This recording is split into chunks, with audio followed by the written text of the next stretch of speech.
research and discovery. Futuris.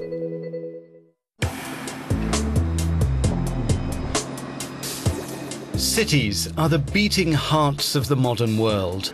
Powerful magnets for millions of people, hungry consumers of energy.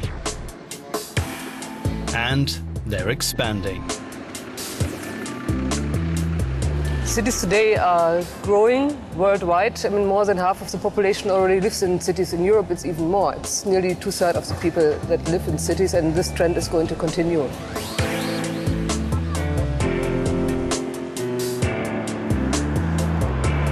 Such constant growth puts a high demand on resources.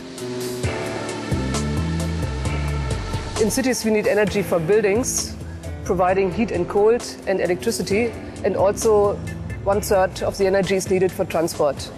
And this is a big challenge because, especially in transport, most of the energy comes from fossil fuels.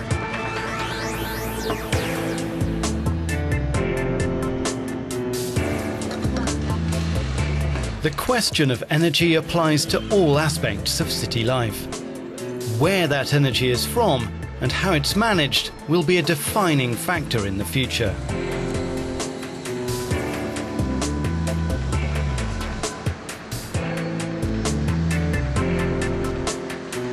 As far as buildings are concerned, our main challenge in the future will be rehabilitation.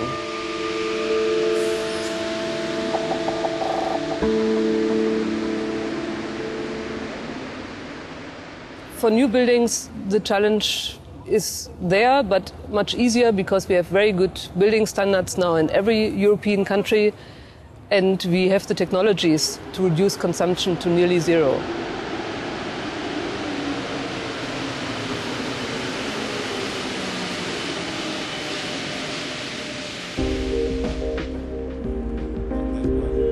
Cutting energy bills is a key theme for the Canyon Centre in Istanbul. Some may come here for retail therapy, others to study building physics. Zerrin Yilmaz is leading a survey of energy consumption here as part of a European Union research project. You have to find the best solution during the design stage, and you have to test different design scenarios of the building to find the best solution for energy efficiency. If you can find the best solution, there is 50% energy saving possibility for these kinds of buildings, and it's a huge amount because they are consuming a lot of electricity and natural gas for heating, cooling, lighting, and so on. At this wind tunnel in the Istanbul Technical University, a model of the Canyon complex sits centre stage. The smoke shows how air flows between the buildings, and the model office tower is covered in tiny pressure sensors. Pressure distribution is important if we think about the ventilation of the building. On the windward side we have positive pressure, on the backward side we have negative pressure. This pressure difference of the two sides makes the air flow through the building, which might be useful for ventilation issues or also for cooling the building. Zerrin's team has been working closely with building managers at Canyon. The university's modelling has already helped them use their lighting more efficiently. More changes are likely to be proposed. Now we are looking for the possibility of the energy saving through natural ventilation mostly.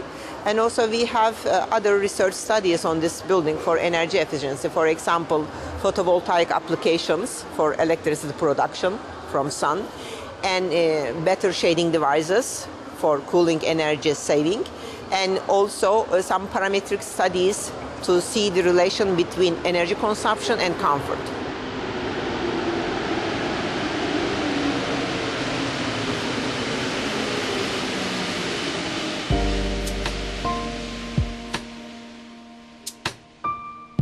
This bright white dome is a vital tool for studying cityscapes. Known as the artificial sky, it gives scientists a global view of an urban landscape. Very quickly you can see how every building surfaces. The intricate array of bulbs and glowing surfaces allows researchers here at Ursula Eicker's home university to follow how sunlight changes over the course of a day. The sky's never equally bright. You usually have brighter patches just around the sun, the horizon is brighter, and we have to be able to recreate that situation realistically, to be able to say that there is enough light on a building.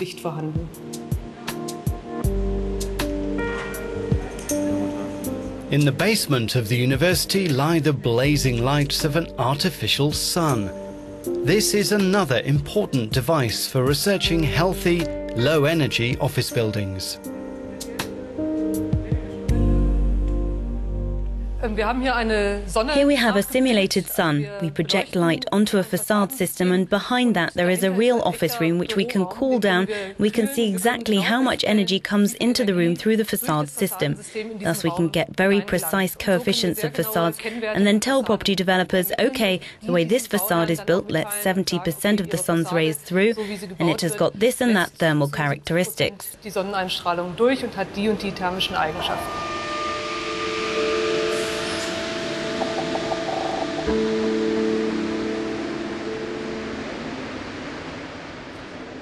Transport is a major challenge in cities because it's today mainly based on fossil fuels. We can replace these fossil fuels with electricity or hydrogen-based technologies.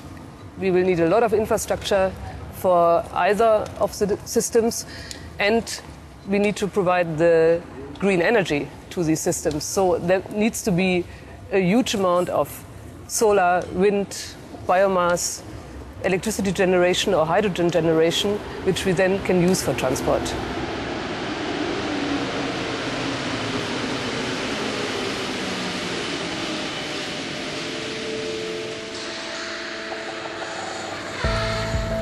This workshop in central Spain is an Aladdin's cave of new transport technology. The engineers are testing hydrogen in real-life applications across all kinds of machines.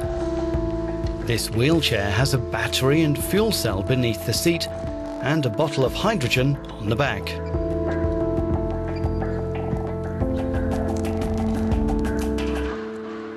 Basically, there are three major benefits with this wheelchair. Greater autonomy, better than with conventional electrical wheelchairs. Shorter recharging time. With conventional electrical wheelchairs, it takes up to 8 to 10 hours to recharge. With this chair, it's operative in 5 minutes, and its lighter weight makes it easier to transport.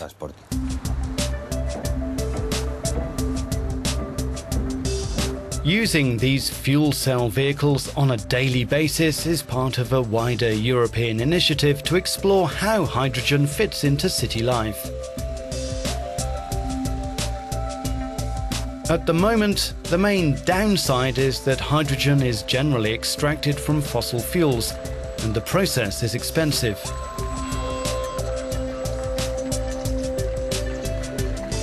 The advantage is that hydrogen technology is clean at the point of use.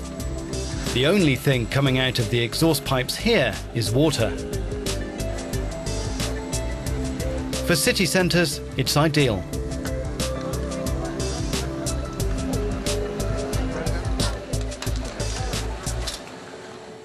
These vehicles have a range of about 100 to 120 kilometers, and the maximum speed is about 50 kilometers an hour, because these kinds of vehicles are used within cities, not to travel between them.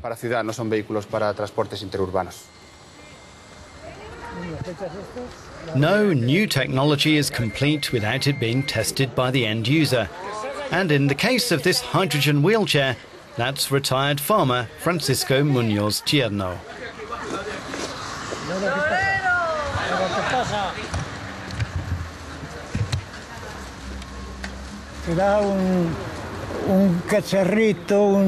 It'll be a nice gizmo.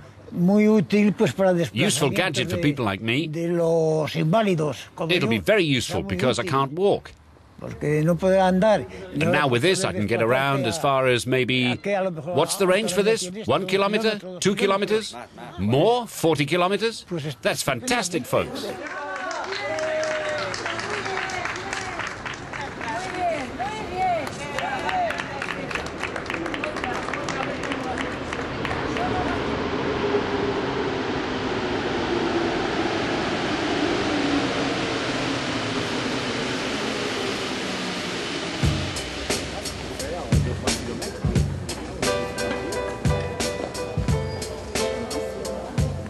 There's also a drive to rethink urban transport, not only in terms of fuel, but also safety, application and ease of use. This cute buggy uses lasers, movement sensors and intelligent speed adapters. The vehicle can find its way and run at slow speeds in an autonomous way.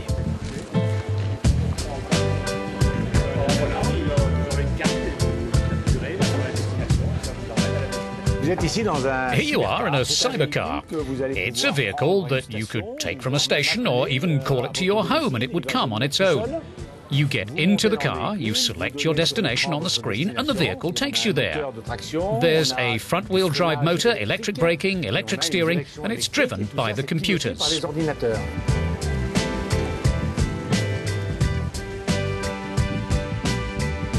The Cybercar is one of a series being developed under the EU CityMobile project at this lab in Paris. Building a level of autonomy into vehicles is seen as a key way to make them safer as well as easier to use. Olivier Garcia-Favreau is working to optimize the laser system.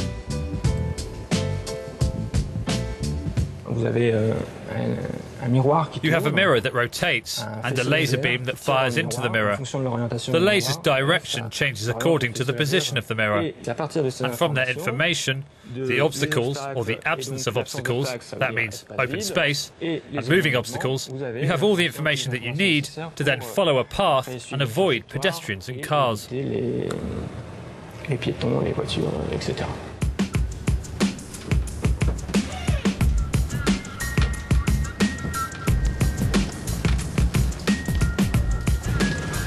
Olivier's job is to push laser mapping to the limit.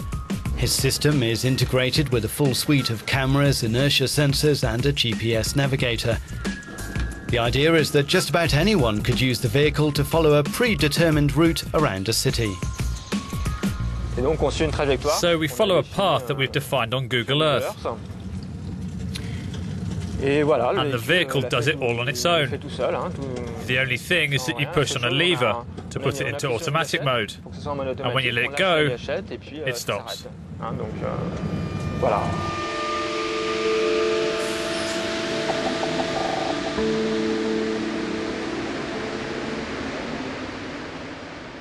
In cities, we need to use the urban fabric to produce our energy. That is mainly the buildings. So I think one big part is going to be solar, because it can be so easily and nicely integrated into buildings.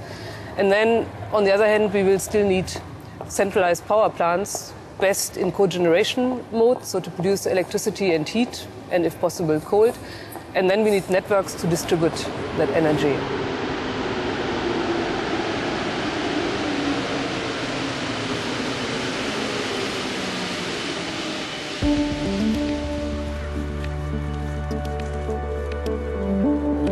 A winter's day at Scharnhauser Park on the outskirts of Stuttgart.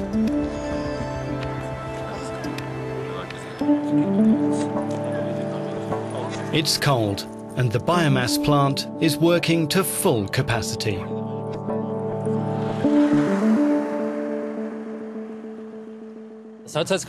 This plant uses a combined process to produce eco-friendly heating and electricity for the residential area.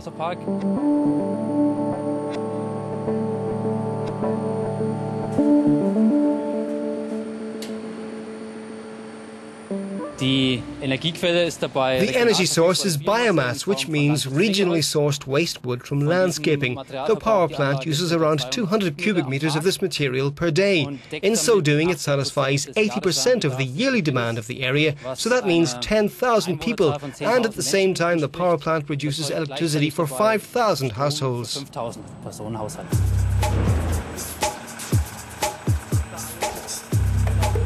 In winter, 4 trucks a day bring cuttings from city parks and highways.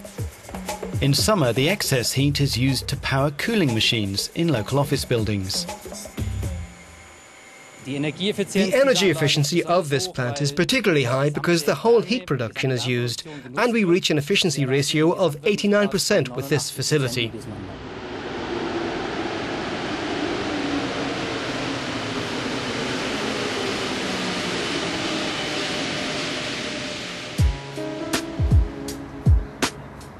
Down the line in Lyon lies the Confluence, one of the largest city centre regeneration sites in Europe.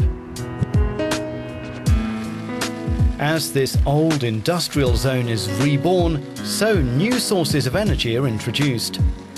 In many basements lie small wood chip biomass plants.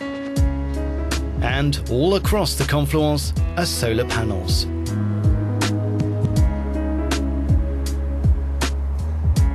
A photovoltaic panel is a device that transforms the light of the sun into electricity.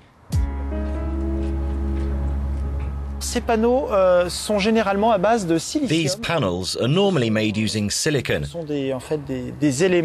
are semiconductor elements made from silicon that have the physical property of being able to transform photons of light into an electric current.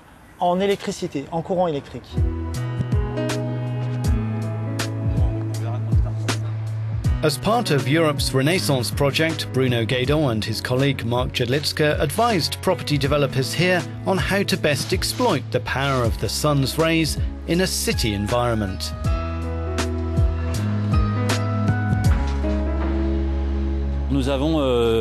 We identified the potentials, we measured the surface that was available, we tried to help the constructors, the promoters, the architects for these buildings, so that they could put the biggest possible surface area of photovoltaics on their buildings.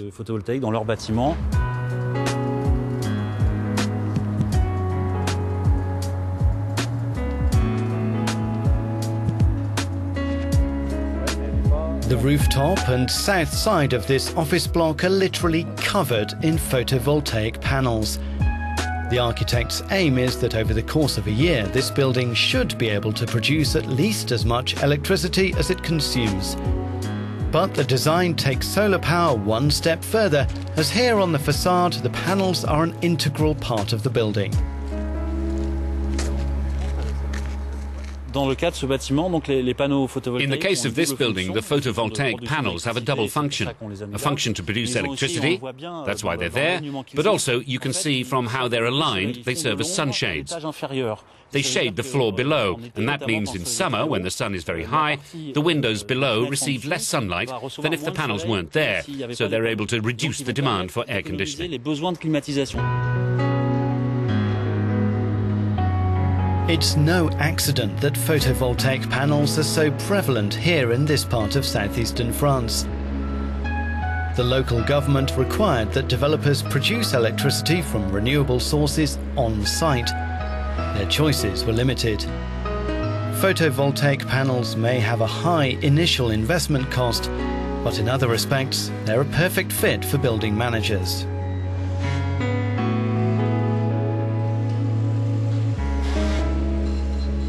The special characteristic of photovoltaic is that it produces energy without any moving parts, without any emissions whatsoever, contrary to all other ways of producing electrical energy which use rotating machines, which need maintenance of the mechanisms, and which generate noise. Here we have electricity being produced without any moving parts, so without any noise.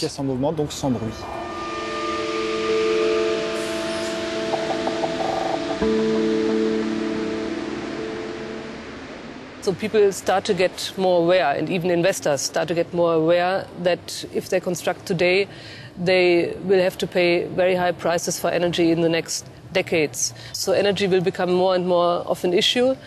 And as far as public bodies or municipalities are concerned, they now start to develop guidelines for their own developments, which very often involve green ideas.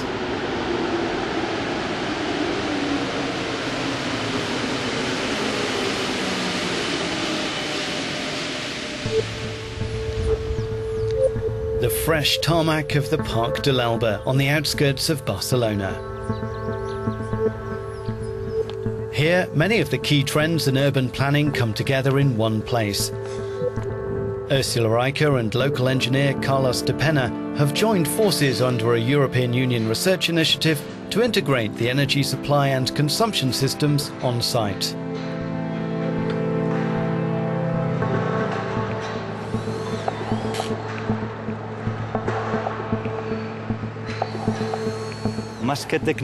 More than new technologies, what we've sought is new applications of existing technologies. In that sense, the improvement in thermal isolation, for example, which is obligatory in our regulations, will really reduce the demand for energy. We're also aiming to have road traffic and pedestrian traffic live happily side by side. With that in mind, we're promoting the use of public transport with the construction of a new intermodal station and the use of bicycles by constructing bike paths on absolutely every street.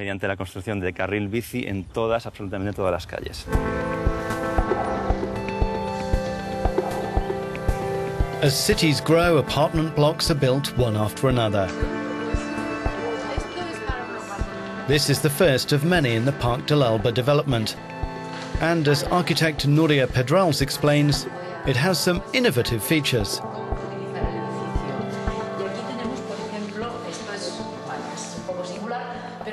Here you have this panel, which we have put in all the apartments for the residents, which explains the different positive features that there are in the flat and how to use them. Here we have a diagram, for example, for the cross-ventilation, and of how they have to manage the windows in the winter and in the summer to get the most benefit from it. A total of 3,500 apartments like this will be built, a third of them low-rent social housing.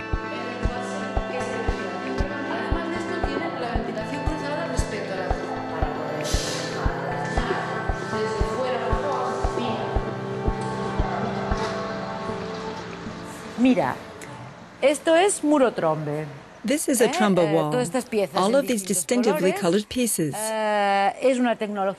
It's an old technology, as you know, which stores heat in the winter and then translates it to the interior of the flat. And in contrast, in summer, with this system of grills, it then forms a ventilated chamber and stops the heat passing from the outside to the inside.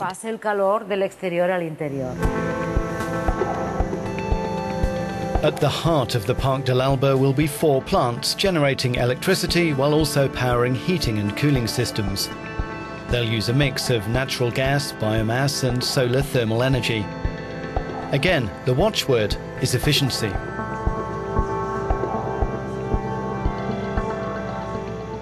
The energy that we produce is going to be used for the following things. On one hand, the electricity will be injected into the grid.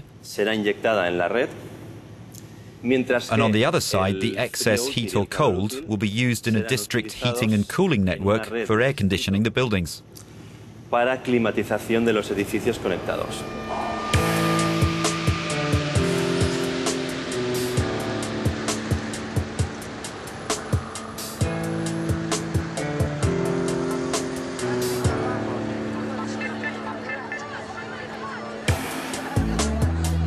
Barcelona's Parc de l'Alba shows what can be done in terms of sustainable growth in a modern city. But the project is unusual. I think one major problem is that we know in principle what the solutions are. The technological solutions are there, both for the buildings and also for the renewables. But nobody's doing it at a large scale, and this is mainly due to costs and a certain insecurity of whether it really will work. So we need large-scale demonstration projects where we can show that the technologies work, that they might be still a bit more expensive than conventional technology, but in the future, within 10 or 20 years, they will certainly pay off.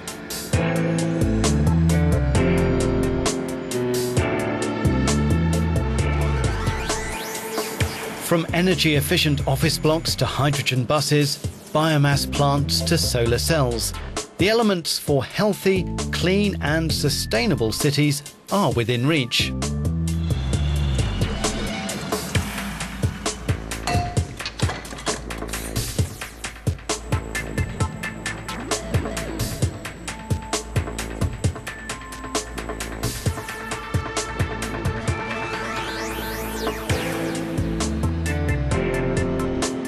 We are currently in a transition phase. The energy costs have gone up significantly during the last years, and everybody is becoming more aware that the fossil resources are limited. So now we are looking for very different ways of reducing the dependency on fossil fuels and to creating new ways of integrating renewables and significantly reducing our energy demand in the cities, both for buildings and transport. There is a sense that these ideas are taking hold, that amidst all the other great challenges of city life, the energy question and the changes it may invoke has become paramount.